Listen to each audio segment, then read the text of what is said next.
Hello and welcome to the Overly Animated Podcast, where we take animation seriously. We talk everything animation here, including Craig of the Creek, which we'll be getting into right now. I'm Dylan Hysen, and today I'm joined by Michelle Anderer.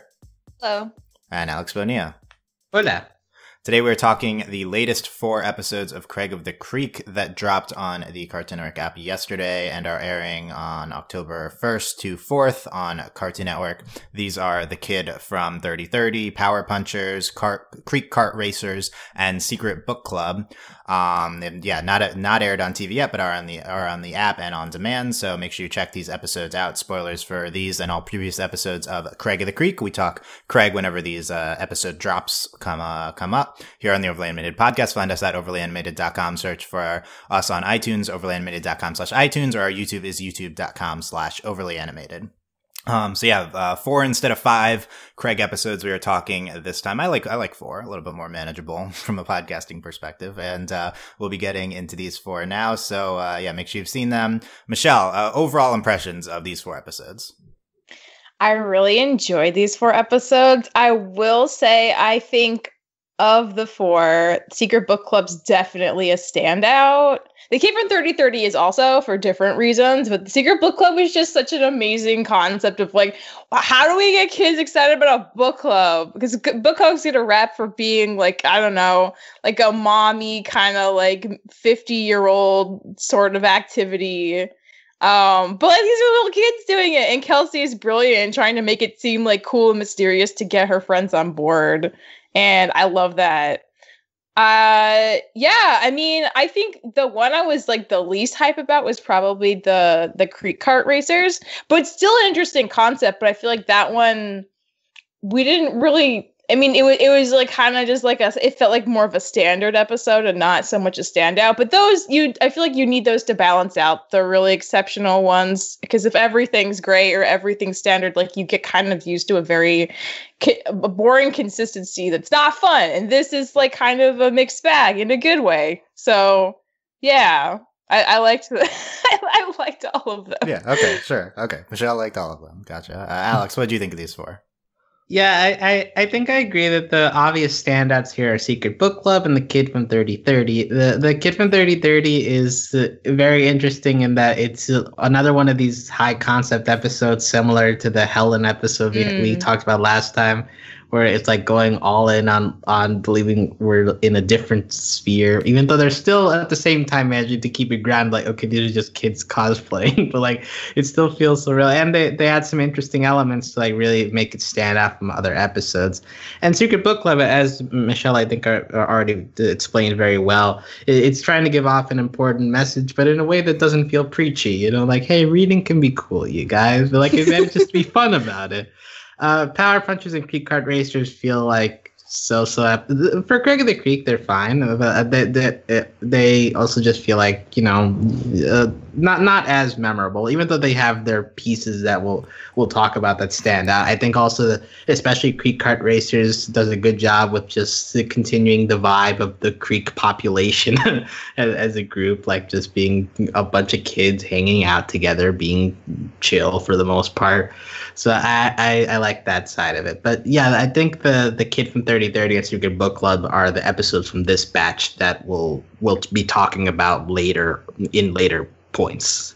Interesting. Okay, I have some disagreement here, so that'll be good. All right, let's go. Well, first of all, let's start with, I think we're underselling The Kid from 3030, which is by far one of the best episodes of the show. I think it's either the best or second best episode, along with the Helen episode from last batch. First of all, in general, this batch is very strong. I think it's maybe arguably the strongest batch we've had. I feel like you say that every yeah. Well, yeah, I mean, that's not true. I just like find it hilarious. Better. Yeah. You always feel this way. Keeps great. Well, I think at first it was strong, and then we're like, okay, a little, leveled off a little, but now it's been increasingly good. So, The Kid from 30, this is such a weird episode when you get into like all the aspects. It's like this established character that we insert into Craig, and is this episode is just fantastic. I mean, like, I'm talking like one of the best animation episodes of the year, like top 25. I'm absolutely in love with this episode. The rap sequences are fantastic. The overall story, I think it's just one of the most successful things we've done with Craig. I think it's so good. I think for me, number 2 is like Power Punchers, which I think is I really like Power Punchers. Yeah. I think Power Punchers is one of the most, probably the most successful Craig's Parents episodes we've had. Yeah. It's like really great showcase for Dwayne, and then also just has this large video game fighting competitive scene, like parodying, which is absolutely successful. And I have so many good quotes from that. It's so good. I also really like Creek Kart Racers, which is just a great showcase for a lot of side characters from the show. Maybe not anything as like ostentatiously good, but we just have a lot of people in there, which are handled really well. A lot of it's one of those episodes that's like a good showcase for a lot of the side characters, and it's not as like overtly like wow as the beginning when we're introduced to them like all at once. But now these are like established people, except I guess for like Cannonball, and they're like so it's just nice seeing all of them there. I'm not that in love with Secret Book Club. I think you guys are way too high on this one, and I'll explain why, I guess. But it's still good, but this was my least favorite of the 4 by far. So I'll get into why, I guess. But I want to start with the kid from 3030. I think this is like I mean, both you guys listed as one of the best ones. So I don't know, Michelle, what stood out to you when watching this episode? The songs, man! Yeah. Oh my gosh, they're so good. We got like 3. We haven't had any. Well, we haven't really had songs in the episodes. How dare you insult Do the JP? Oh my god! that? Okay. Oh my god! No, Big Pinchy. That's Big Pinchy is Big like Pinchy. a musical yarn.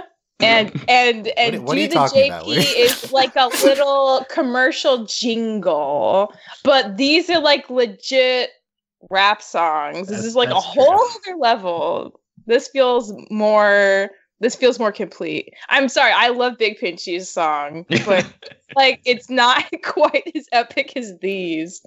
I mean, okay, and I remember last time you guys were saying, like, at least Alex, you felt like the first time you watched Story to Helen, you couldn't tell if it was legit or not.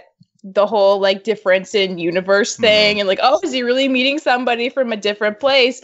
I kind of felt that way watching this one. Like, I sort of bought into him maybe being really a robot kid who's fighting this musical rebellion. And I was like, wow, that's really crazy for world building, but wouldn't it be amazing if that were true? I mean, it makes no sense that he has to rely on cassette tapes and CDs to exist, but like, who knows? The future has its own rules. So I kind of want to buy into that, even if it obviously can't be true.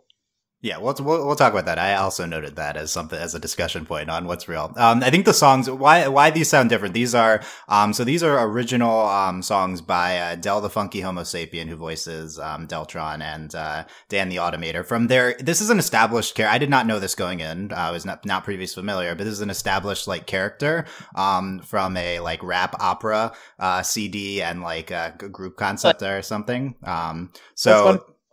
Yeah, so this is like they're inserting this Deltron 3030 character into the show. There's already like a backstory similar to what we presented here. And I think it's like literally just supposed to be the character coming into Craig, so maybe it is supposed to be real. It's like a kid version probably of the character, which is cute. Mm-hmm. Yeah, so definitely like a different thing coming, like bringing this outside element into the show. Yeah. Alex, what stood out to you from this Deltron episode? Well, definitely the music, because I've complained in the past, especially with Adventure Time. Adventure Time often tried to put rap into their episodes, and I feel like those always fell flat. But like this, it does feel like more high concept, and it was obviously a very good delivery because he's an experienced rapper. And I love the whole vibe around it. I like the animation done to like add to the songs too, like actually like just putting us in this alternate universe story that he's supporting. And at the same time, in the modern world, like Craig and the gang are buying into it. They put a lot of emphasis like on the scene where they're replacing the tape player, the CD player and stuff. They're treating it like surgery. Something about it, I guess, similar to Helen. Like the show buys into the whole alternate stuff, and they make Craig and Kelsey and JP buy into it, but also in a way that never feels over the top, or I guess it doesn't feel like something that would be out of thinking for like normal kids to do. Like, yeah, sure, kids would do a weird story like this, I'm sure.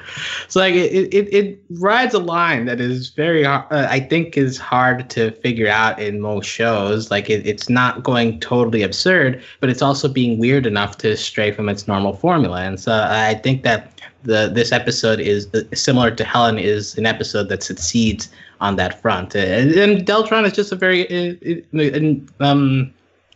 enhancing character. Like he's a guy who like talks interestingly. He's got the whole like in the future I don't have friends, but you guys are now my friends sort of thing. So it also feels wholesome too. So like it's just like a big mosh of things that make me feel good, and at the end like it finishes perfectly. That's good. Deltron's a good guy, like for real. He's very sympathetic. I agree. Yeah, good robot. Yeah. Good robot guy. Yeah. And he's fighting the man. He's fighting the man. Who can't get behind something like that as a platform? Absolutely. Won my heart.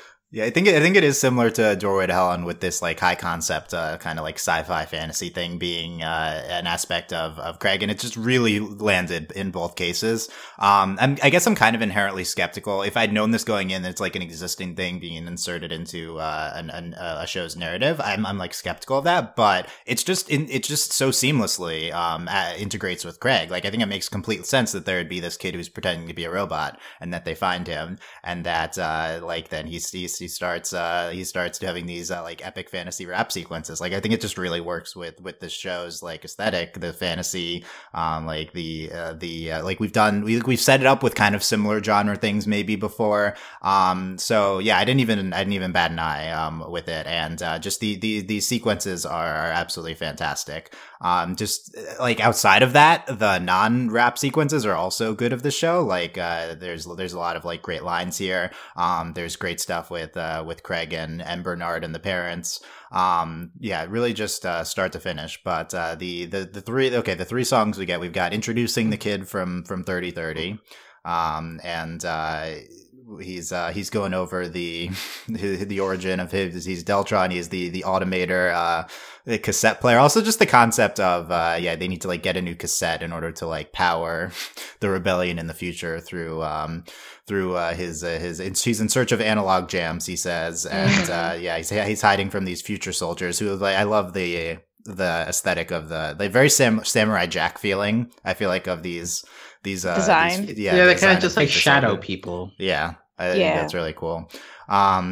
The second one we get Puppet for the Puppeteers. And here he's learning about his origin. He's the only cybernetic soldier that's like rebelled from the oppressive government or whatever in the future. And then the last one, Rejuvenated, where he's upgraded with the CD player instead of the cassette player. And we have this inverted colors on the sequence.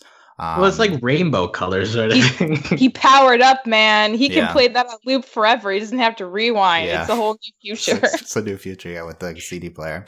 And then he says goodbye to them. Yeah. Just the all three of these, so good. Let's talk about whether this is real or not, because I think that's a fun discussion point. So yeah, Michelle said you were kind of buying into whether this. You said you were like buying into this character being a real robot kid from the future. Yeah, and this is why. So there's a big difference between Deltron and Helen. The thing with Helen and Craig is that they never got to see each other face to face. Their perceptions of the creek and their like lived experience differ enough that they are constantly unsure of whether they exist in the same place or not. Until that is confirmed, until they can literally be in the same place at the same time, that can't solidify it either way. So it feels a little more up in the air, like, oh, it could be, it probably isn't, but maybe it could be, but probably not. Whereas this guy claims he's from the future. He sticks to his backstory the whole episode. He never breaks character. And so I feel like he has a lot more credibility to actually have been existing from the future and to have this experience. Either he's a really committed cosplayer or he's for real. And because of that, I am inclined to believe that he is for real. All of these kids are committed LARPers, you know? Like they're all very into their role. But then they take off their costumes at the end of the day and they go home and they have their spaghetti. And Deltron does not do that. Well, he did too. We just didn't see him leave. He probably went into his parents. Yeah. He Okay. floated though. Nobody else has done that. Yeah, he kind of. His Yeah, last there's song, some he sequences where. levitated. Yeah, That's pretty I think it was nuts. supposed to be metaphorical, but I yeah, don't he know. does do some stuff in the last sequence. Yeah. Alex, are you buy or sell him being real? Here's my question. Do cassette players exist in 3030? Are we really going? They barely exist today. Like That's the yeah. I feel like that's the concept of.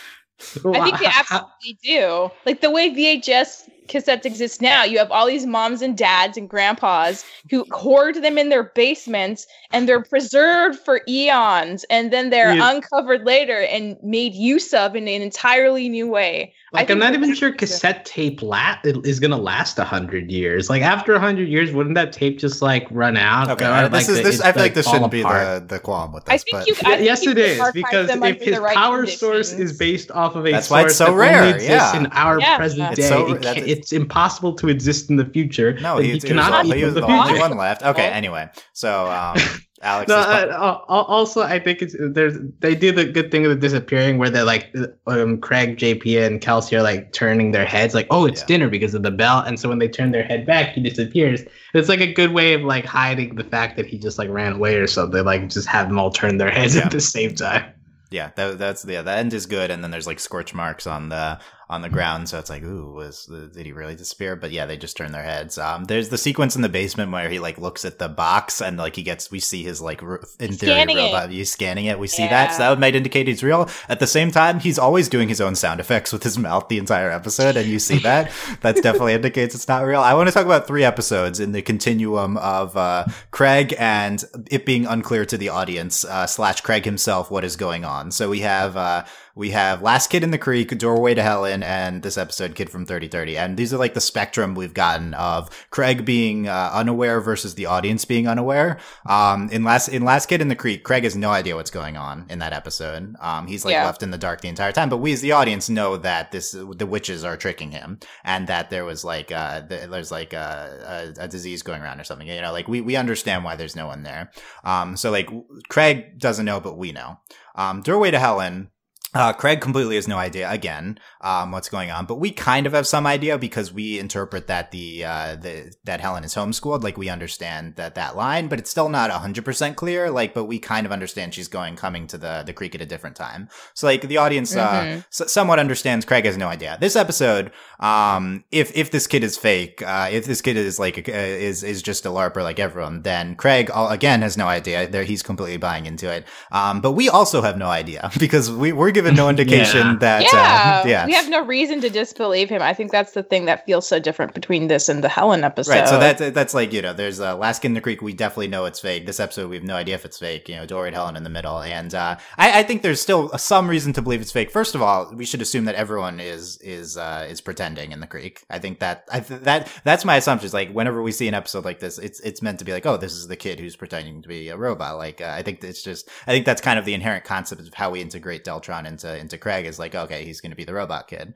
But I think it's a really interesting creative decision to like not show this at all. And we've definitely been playing with information and with the audience and hiding that. And I think it's like really subtle, the ways in which we'd know that he's fake with the sound effects that he's making. Also, the other big one is in the beginning when Craig goes to turn it on.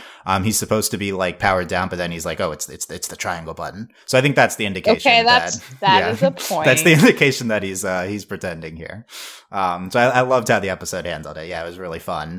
Really, you know, the audience gets really into it because we're kind of on the same level as Craig there.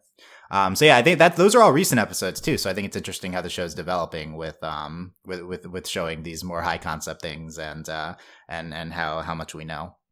So interested to see if we settle on one of those 3 concepts in terms of how much we know, or if we keep knowing varying amounts of things in the future. Well, because like Doorway to Helen is still the only episode that like leaves open a door to come back to that story. Like I don't think that there's really an obvious way to come back to this.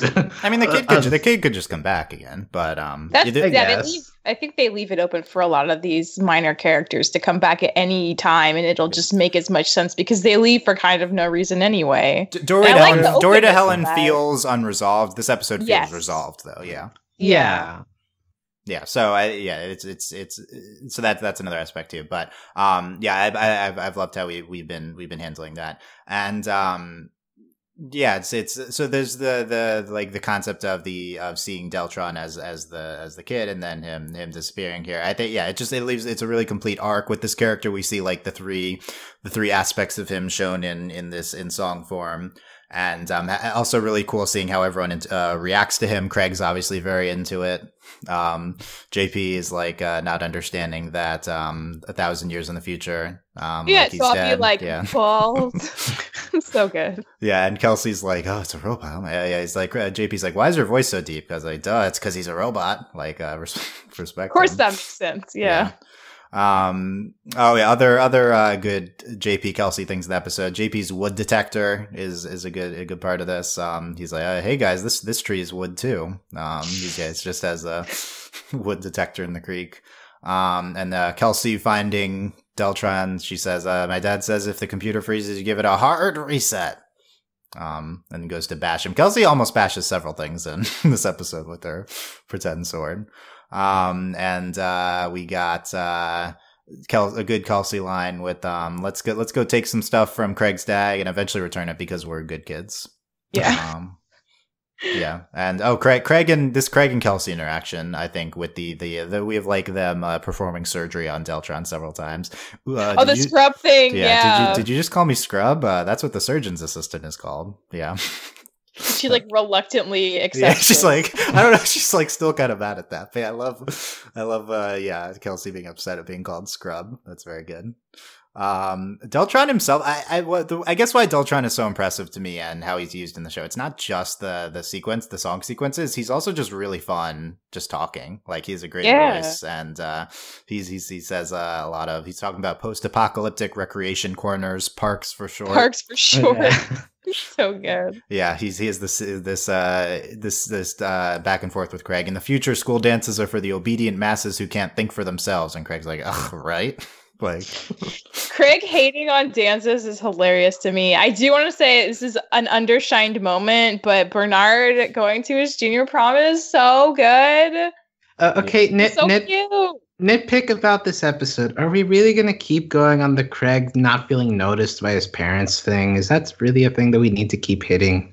I mean, I thought it was kind of funny in this episode, though. When he's like tugging his dad's shirt, and so his dad assumes that he's Jessica. I thought that was hilarious.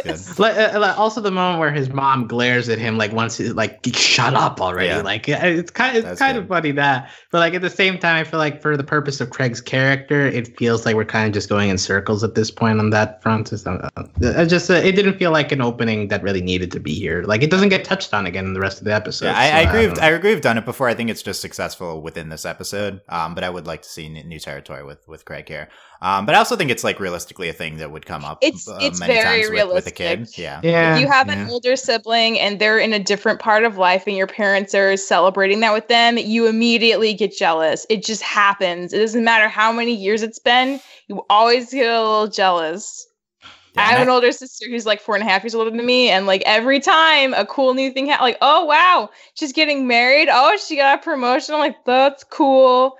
I'm doing stuff too. And like it's been a long time, but like especially when you're a kid, I feel that it doesn't. It doesn't go away. Well. Yeah. It's always like kind of a soft spot with you as a younger sibling.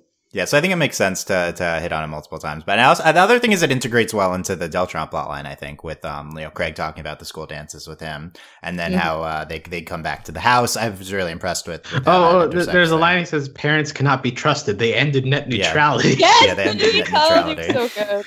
So yeah, that's great. Also, the beginning with the Bernard and prom pics, and we had Dwayne singing the 1992 song, and then him doing stand up at the end too. Was a tape of that. And so here's another thing: does stand up comedy still exist in 3030? Like, would he be able to recognize that this is stand up comedy? Well, so maybe it's a sign that he's from. He's a robot. He can scan that. He can scan that. If he can scan a box, he can scan that cassette. I hope by the time we reach 3030, the history of stand up comedy has been erased. It's like in WALL-E with the Otto when he's looking up things, and yeah. Like, was this a farm? Yeah. Anyway, that it breaks the tape with like the this bad stand up, and they replaced with the CD player. And what else we got from the episode? Yeah, also just the visual of the rejuvenated sequence, the visual presentation I thought was really striking. Yeah, I think that's most things from that. Yeah, I don't know. I'm just really in love with this one. Probably slightly behind Doorway to Helen for me, but those are like 1 and 2 for the show. So I think that this one is more impressive visually speaking, and Doorway to Helen is more impressive emotionally speaking. Yes, I think Doorway to Helen's also really impressive visually, though. The climax with the storm, I think that's also really gorgeous. That's true. I get this one like just goes all out on like the colors and like the alternate animations of his songs and stuff. Mm-hmm. It's like they're really going extra above what they usually do with Creek stuff. Yeah. Okay. So, just I think this is an episode I'm going to be revisiting for a long time, along with Helen from the show. Just 2 episodes. It's just hugely impressive the show is capable of in its first season. I think we've talked about that a lot. The show this continues to be really, really great for season 1. I think this is like best new show of the year by far. Among there's been a lot of good new shows too, though. Anyway, let's talk about Power Punchers. I think this is a great Dwayne showcase with Craig, and they're them playing the video game, and like basically the beginning and then the end of the episode with their last fight, and we resolved the ending with Dwayne saying he just wanted something special to do with my guy, and he says, I release you. You are free to grow up now. and then the resolution with Craig still wanting to play with him, be his punch-in pal. They're the punch-in pals. The idea of having to go easy on your video gaming partner is very relatable, because that's also a thing I struggled with my brother for a long time. Like, do I want to make it seem like I'm going too easy on him and he'll be insulted? But if I go all out, then I'm going to beat him all the time, and then he's just going to stop playing with me. Yeah, so like trying to strike a balance there. So I kind of felt that kind of struggle going on with Dwayne in this episode. And like at the end, it's like, okay, you're finally getting good. Now I'm going to go all out then. So like try to keep the balance up. That part touched me a little bit. Do we buy that Dwayne was actually going easy on him, because he beat him every time? So he says he was going easy at the end. I thought that was funny. But like there's a difference objectively he was. Yeah, I think there's a difference between beating someone like normally and like going all out, like the way like Craig is using his power moves and like special moves and stuff. So, yeah. Like if you use that against someone who's not that good, like then it just feels like showing off. But so I think there's a notable difference there. Yeah, and like he gets beaten pretty quickly though. After that, Craig only got to practice like 5 minutes a day. Of course, he wasn't going to get very good. So even on like the lowest level of fighting, Craig, Dwayne was going to be so much better because he'd already had the years of skill to put in to have. Yeah. Then we learned Dwayne also, or we learned Bernard also eventually beat him when he was playing with Dwayne. And he kept bringing up that Bernard beat him when he was younger than Craig. Yeah. And I thought that was so funny. It's like, wow, adding salt to that wound. And he was younger than you. But then he stopped playing with me because he got good. Yeah. I like that, bringing in that it used to be Bernard, and then Jessica at the end is like, yeah, I want to play. So I thought that was nice, bringing in the three generations of the siblings there. I think this batch of Craig is like huge for Dwayne as a character. Like last episode too, with the kid from 3030, and this episode especially, I think he's like a really, really great side character now on the show. Just love seeing him, his interaction with everyone here. I just want to say, for Dwayne, I still think his best episode, this might be his best episode, but also worth noting is that the cookout episode where like Craig is stuck and like he's cooking steaks and stuff. Like that's a solid Dwayne episode. He's a very sweet guy, and I think it's so. I love the fact that this is one of the ways that he bonds with his kids, and it like crushes him the fear that they're gonna get older and he can't do this with them anymore because they'll go on to their own interests that don't include him. But he's still got 2 more. He's got Craig and Jessica. And I think it's great that Craig, unlike Bernard, he's like, no, like maybe I am a lot better, but I still appreciate this time to be with you. And that's why I want to play. Like, I want to play because I'm doing it with you, not because I got better. And I was like, oh, good job, Craig. Yay, dad time. Yeah, I thought that was a successful thing that they were presenting at the end of the episode. Just also good Craig episode, and I think this episode integrates the elders maybe the best that we've done so far. We've been burying the lead. This is a great David episode. Let's respect David as a character. Well, it's the only David episode, I would say. Exactly. Yeah, it is. It's also the only. I don't think that's the lead of the episode, but yeah, it's a big Yes, big it David is. episode. I would say the secondary thing to talk about is how this episode is a commentary, or not commentary / parody / satire of the competitive fighting game scene. I would say that's number 2 aspect of the episode, and there's just so many specific references that the show makes, which are very funny. I don't know if I'm like fully into that world, but I have like a vague knowledge of it. And like we mentioned like emulators, we like parody specific emulator too. Craig's like, Mamma Mia, that's a lot of ROMs. That was a very weird line. That was good.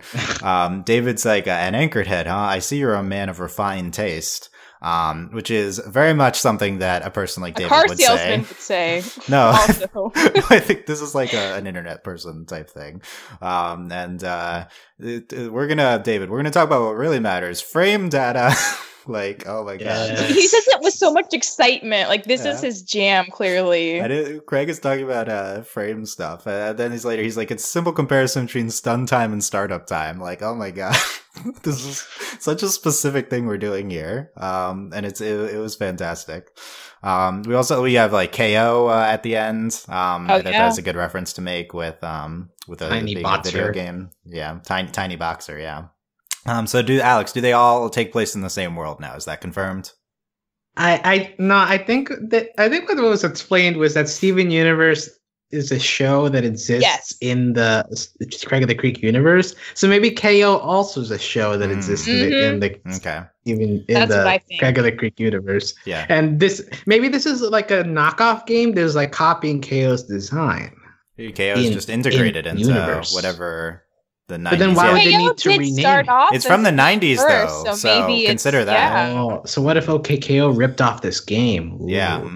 Okay, we have to think about the timeline here. I should say this is a videos game episode, right? Videos game. Yeah, it's a videos game episode. So that's the only thing I know about OKKO is videos game episode, and it's that's a great thing to know about the show. Honestly, it's the number one thing. It comes from a good episode. Yeah. We have this line from Craig: "I'll do whatever it takes to finally annihilate my dad, who shows me nothing but love and support." Thought that was good. And we have the Kelsey again in the Kelsey wanting to hit things. Kelsey wants to like take care of David when he's at their house. She goes up to like knock him out with the sword. I want to see Kelsey hit something one of these days. Like how powerful is that sword? Oh, it's coming. It's very powerful, despite being like cardboard. Yeah, I want to see. It's powerful in spirits. Yeah. Mm-hmm. I like the victory dance. Dwayne copying that of the character, and then at the end, Craig wins. He's like, "What should I do? Should I dance? Should I dance? Should I pose? I'm gonna pose." He poses. Yeah. That's really good. There's a JP moment when the stuff is getting tense. Kelsey's like, "Hey, maybe we should go," and JP's like, "No, me and my son need to see how this ends." Yeah, well, integrated throughout this episode is JP's rock, who he calls his son, because it looks like his head. Yeah, so he finds a rock that looks like his head. JP is literally Patrick. He's got a rock baby. Yeah, JP is Patrick. Wishes he could be JP though. JP's so good. Wow, that's Patrick's like an iconic character, Michelle. That's a Patrick is iconic, but he's not. I mean, Patrick gets really mean after like season 3 also, and I don't think JP's gonna have that kind of nasty turnaround. I think he's gonna be a good boy forever. Okay. Ooh, Craig of the Creek High School Edition 8. No. Great. We mentioned David. Alex, what did you like about David in this episode?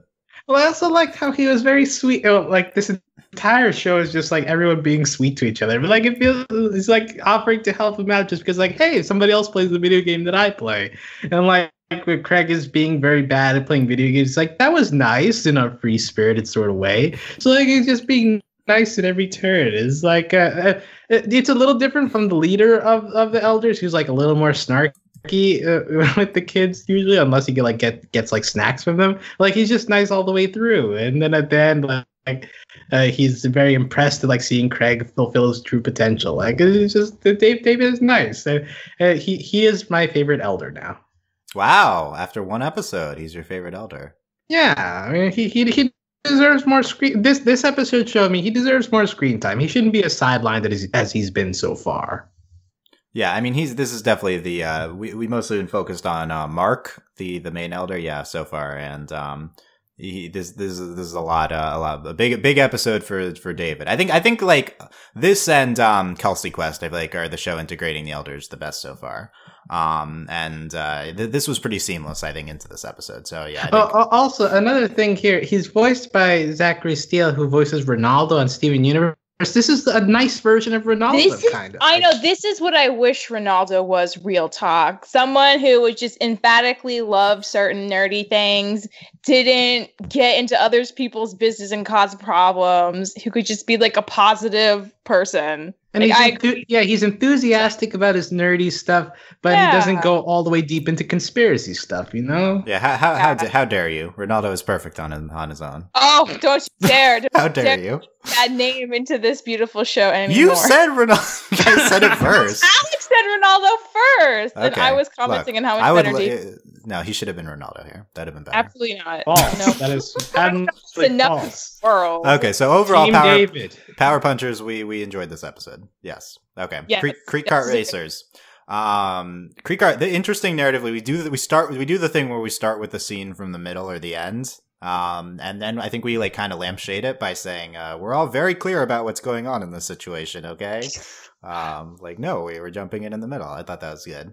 And then I also love how the episode handles that. Of course, I like jump right to the narrative structure aspect, and then we revisit the scene, but it's seen from a different perspective. We see JP with having the phone, and hearing them through that, as opposed to seeing them say it on in the first scene. So I love how this episode handled that narrative structure.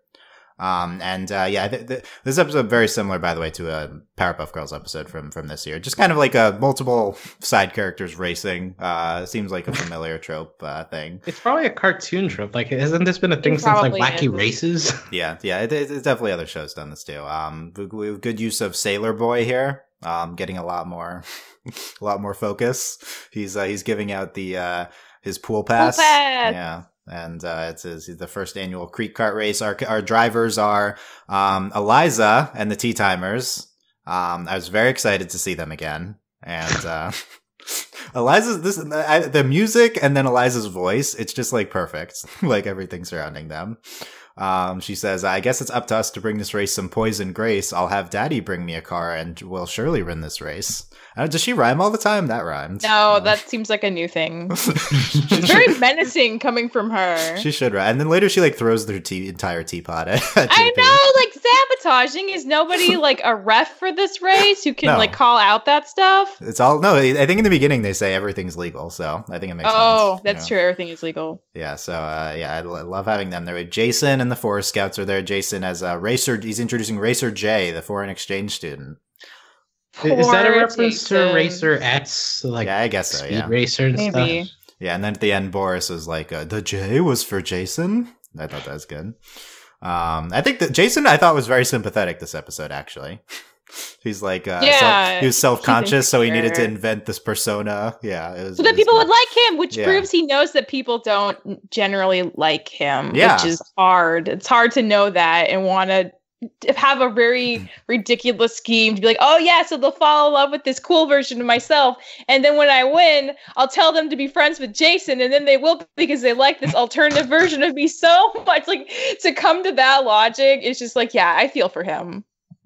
Yeah, it's Jason. I like this trend of humanizing Jason. I think this is a good thing for his character. We need the episode where I guess we already kind of got this. Craig and Jason are like friends now.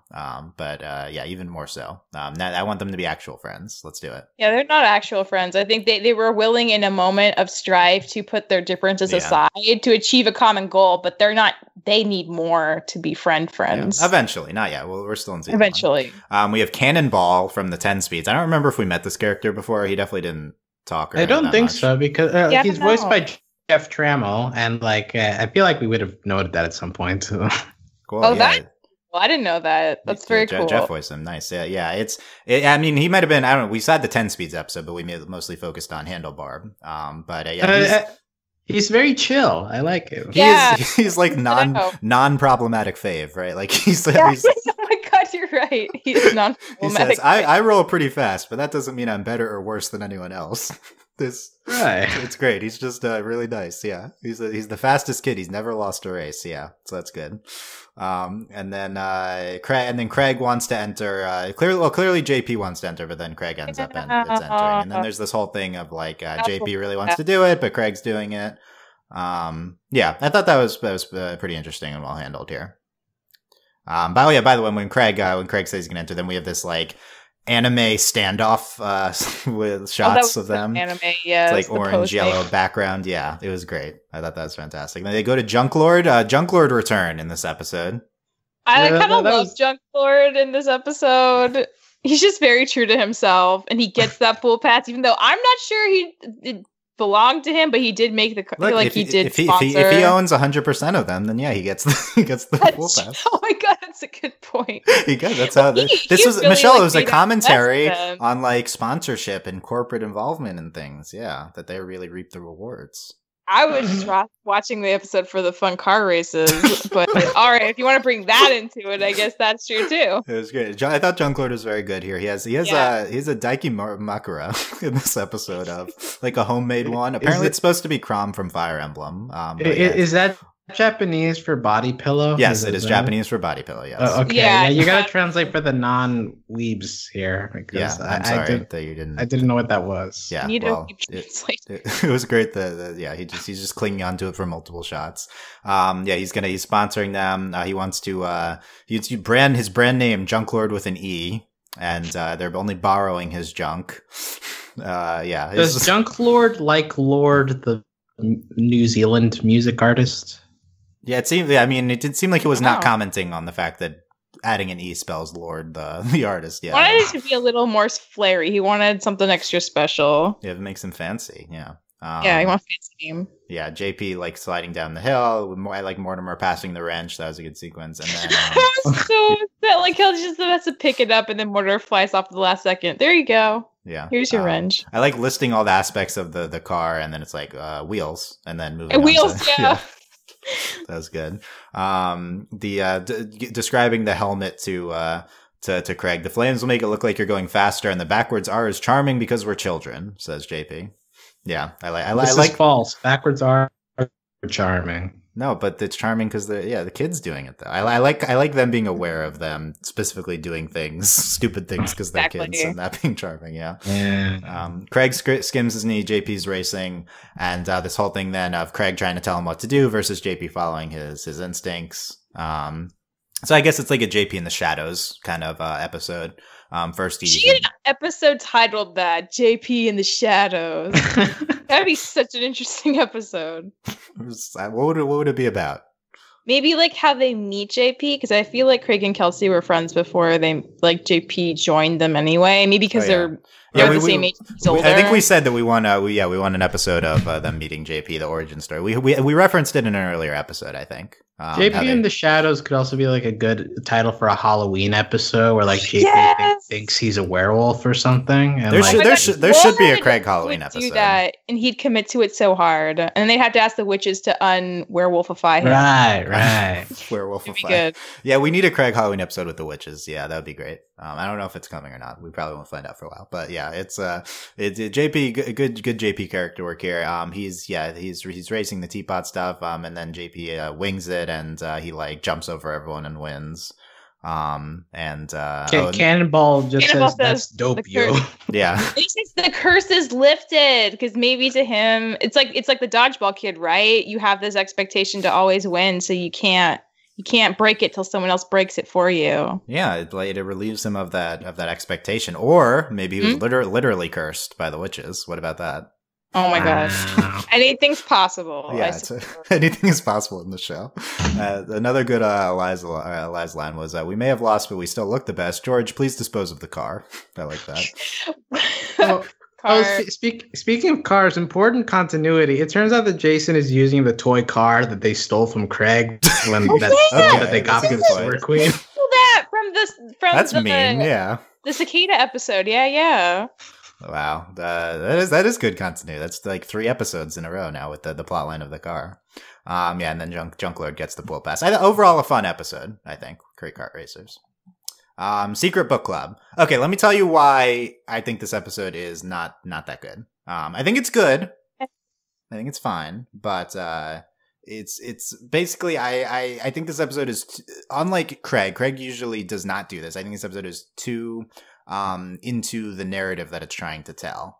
Basically, like it's like, okay, we're doing the thing where they're gonna have Kelsey's gonna like have them make reading more interesting to them, so they're gonna join this secret book club, and then they're gonna read the book she's gonna join. And I feel like we're just too focused on telling that story where Kelsey is basically like tricking Craig and JP, which is something feels out of character for her. And then Craig is like very stupid, I think, with like not recognizing that it's the same book and that Kelsey's just enhancing the experience for her. I mean, I buy that Craig would do this because he gets very into things, but it feels weird for those two characters. We bring Stax back in this episode, which is my favorite. Very happy about that. But I don't think we use her that well.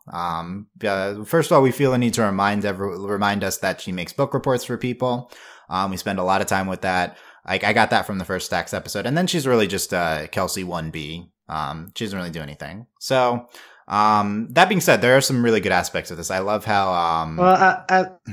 I'll just comment as well, like regarding just the general impressions of the episode. I think another thing that makes this a little down, like I don't really like the incorporation of the paintball people into this. That was another thing. It feels also like a bit of sense. it feels like a contrivance to continue the whole, it has to be secret in order for this to work. I don't think the episode did a good enough job of like making the secret part meaning that was more interesting than just the existence of a cool club thing. Like I don't know. I like Stax. I like Kelsey, and like even if Stax is Kelsey 1B, Kelsey's a good character. So having a Kelsey 1B is good enough for me. But I agree that like this episode doesn't come all the way together, and so that probably puts it on a tier differently from the top episodes of Craig.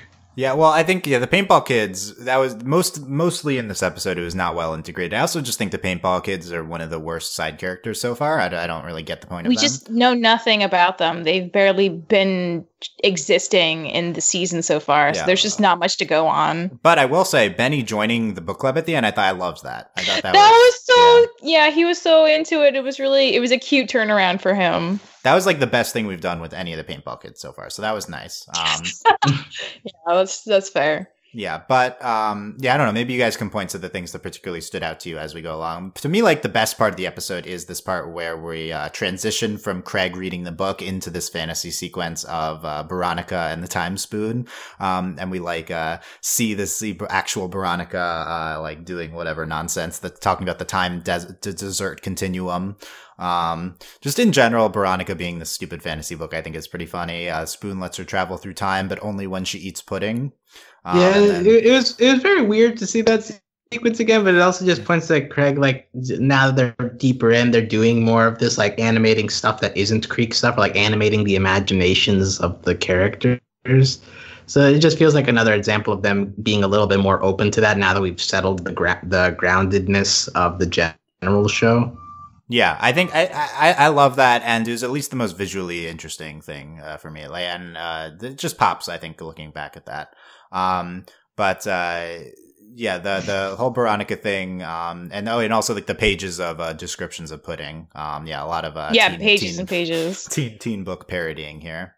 Yeah, so the setup of the episode is Kelsey wanting JP Craig to read the book that she's into. I like returning to this because this is something we hit on very early in the show. That's how she like meets Stax, and they wants her to read the book, and we don't reference that sci-fi book too that's another, like, I don't know. I'm just, as the biggest Stax fan, I was unsatisfied because. So the thing, you guys have made a lot of good points about some things that didn't work, and I agree with you. But I think the reason this episode really stood out to me is that I just love the concept of taking something as basic as a book club and trying to make it as weird and culty as possible. Like the fact that they give them secret notes, so they have to like show through the sun to get the other half of the note, and they have to to crawl through this like sketchy bush with the light shining on it, and there are all these candles, and Kelsey and Stax are there in their robes with these books on their heads, and to initiate the ceremony they have to like eat pieces of the book that they literally rip out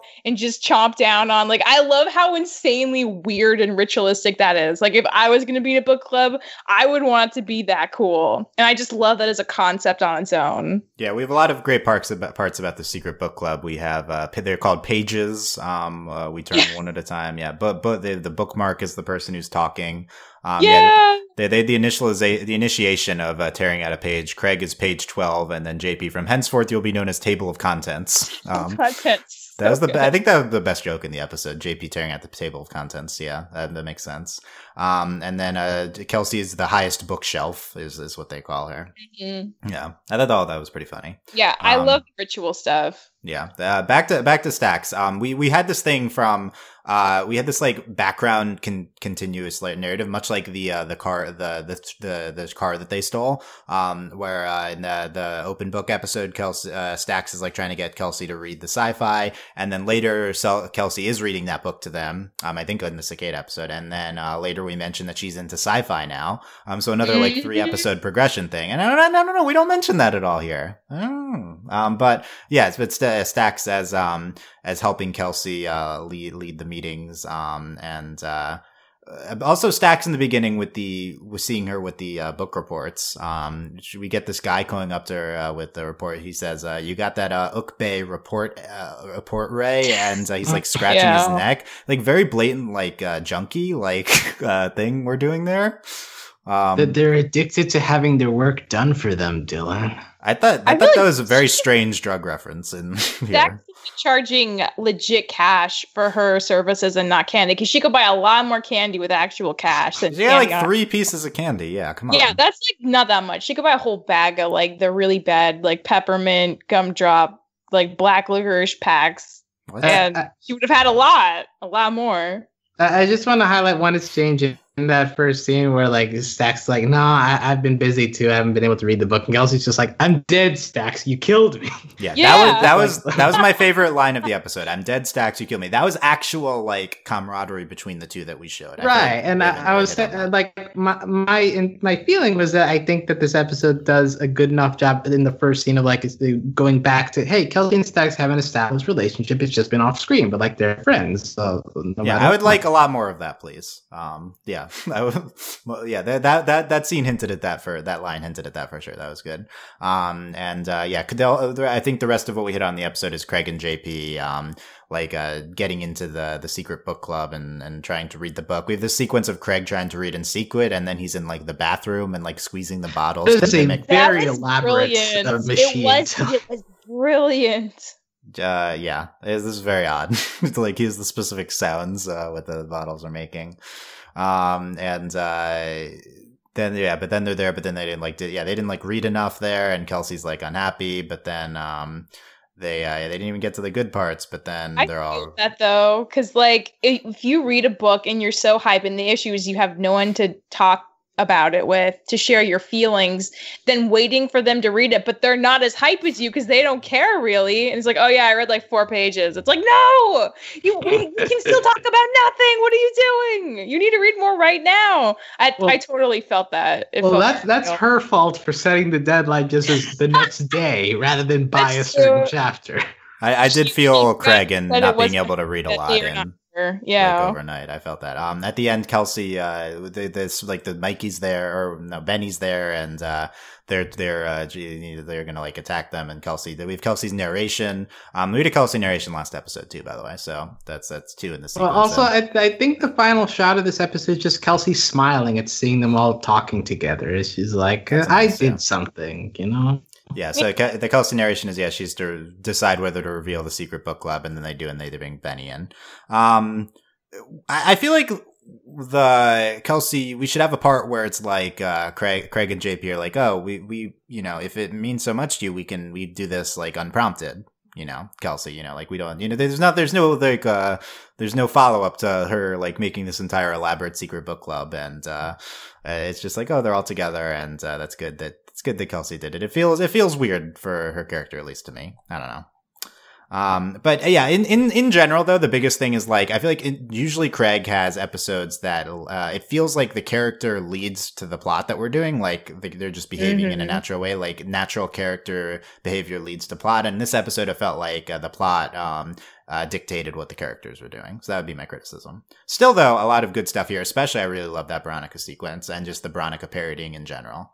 And also good highlighting for Kelsey in this episode. Yeah, other things here? Agree. I'm trying to think, like, Kelsey episodes. Have we had a good one lately? Kelsey Quest, yeah. Kelsey Quest is the last one I really remember, yeah. That's the best one. Yeah, I mean, it was 8-19. This was 29, so it's 10 ago. But yeah, this was our first. That feels so long ago. Yeah, well, I think in the beginning, Kelsey just popped so much as the standout character, so we focused maybe more on Craig and a little bit JP in the meantime, which I think is a good decision to try to get them up to speed. But yeah, still Kelsey standing out. I think even in episodes that aren't specifically focused around her. Yeah. Okay. Michelle, anything else from this episode or any of the other episodes? I still really love Secret Book Club, but I feel like from this conversation, I'm more aware of things that did not work. And for that knowledge, I am happy to have it. Knowledge is power. Knowledge is power. I really like Power Punchers a lot. I don't think I expressed that very explicitly when I was first ranking, but I love the idea of Craig and Dwayne together. Dwayne's such a good character. I love their bond. It feels very real and very sincere, and I'm all about sincerity. I do think The Kid from 330 is a good episode. I think I still prefer Doorway to Helen just because that leaves you with a lot more just kind of burning emotional questions and turmoil, whereas this one feels like it could just be a closed story and you're kind of fine with it like that. So yeah, but it is very conceptually interesting. We talked a lot about like how like the animation's really good, the songs are really good. You really feel for this character, be he a cosplayer or a real robot kid, and that's great. And I feel a little more high on the kart racing episode after we've talked about it, but it's still, I think like Alex's point that like, yeah, it's more of like a highlight for the supplemental cast versus Craig, Kelsey, and JP. And maybe that's like why I was kind of assuming, oh, it's like kind of not doing much, but it's just doing things for other characters to maybe a little more. But yeah. I liked them all. They're good. Nice. Alex? Yeah, I think after talking through this, I think I'm willing to now move the Creek Race episode ahead of Secret Book Club, probably, just because like I think just the Creek Race episode is so much fun, so like it kind of like throws off the not as helpful Craig JP plot, although I think that JP is also just great in that episode regardless. And the other episodes are just as fine with the Kid from 3030 being the standout. I think we've established that very much. More David, maybe more Cannonball. I like Cannonball. Cannonball episode 1. Yeah. So and maybe more Stacks. I think this episode probably just told me that maybe Stacks they don't have much to do with her. I'm disappointed by, but like, you know. That's what I'm most worried about, because I feel like she wasn't used well here. I hope the conclusion isn't just to not write Stacks off. I think like the conclusion should be use her in, like come back to that sci-fi thing, focus more on her and Kelsey dynamic, and maybe do other things instead of recapping what we did with her in the first episode. Like we could explore other aspects of Stacks. Yeah. I guess the weird part too is that she seems stuck in the library doing this job. So like, I wonder like, what else did she do? Yeah, is it possible to have a good side character that's not in the Creek? That's possible. I think, now that you said stuck in the library, she reminds me of Kit. And we had that episode where we had Kit come on the adventure. So, we can do other stuff with her too. Yeah. Yeah. Okay. Oh, wow. We didn't have any Kit in this batch. So that is a hard truth. And now I feel sad. Yeah, now Alex hates the episodes. Yeah. No Kit, no Sewer Queen. Yeah. Wow. I mean, Sewer Queen, I've come to terms that she's like just not going to show up like every 15 Has she had a second episode? Was she? Well, she had Lost in the Sewers, and she had the pilot episode, but the pilot doesn't count. Yeah, like she hasn't had a follow up to Lost in the Sewers yet. Yeah. Nah. I think that'll probably be coming eventually. Yeah. Okay. Yeah. Just strong. Yeah. I mean, very, very strong 4 episodes. Even though the last one I didn't like as much, it's still like a solid episode. So, and then we had a really top tier one, and Power Punchers and Creek Artists is also really good. So, really loving what we've been getting from Craig of the Creek. Looking forward to, no idea how many, if any, more episodes air this year. I don't know what constitutes season 1. We're still in season 1. It's episode 29. Probably we're not ending with 29 as the season 1 finale, so I assume we'll be getting more, maybe like 40. So that seems to be what Summer Camp Island probably is going to get in season 1 is 40. So maybe we have 40 episodes this season from Craig. So that'd be cool if we got 11 more episodes of Craig this year. I don't know if all of them will air this year, but very, very excited with more Craig. Let us know what you thought of these episodes in the comments at overlyanimated.com or on YouTube if you're listening there at youtube.com/overlyanimated. You can subscribe to our Craig feed on iTunes to not miss, or on YouTube to not miss a future Craig podcast, or you can talk about it with us on our Discord, overlyanimated.com/Discord, or we have a Craig channel. And consider supporting us via Patreon, patreon.com/overlyanimated. Thank you very much to all of our current patrons, especially our patron of the podcast, Otaku Guy 01, and thanks to our patron executive producers, John Ryan, Steve, Alex, and Hugh. Check out other stuff we have going on at overlyanimated.com, including a bunch of Netflix releases we've been talking about. I think new OKKO and new Miraculous Ladybug and a bunch of BoJack podcasts. Find all that at overlyanimated.com. And we will see you guys next time. Thanks for listening. Bye. Bye. Adios.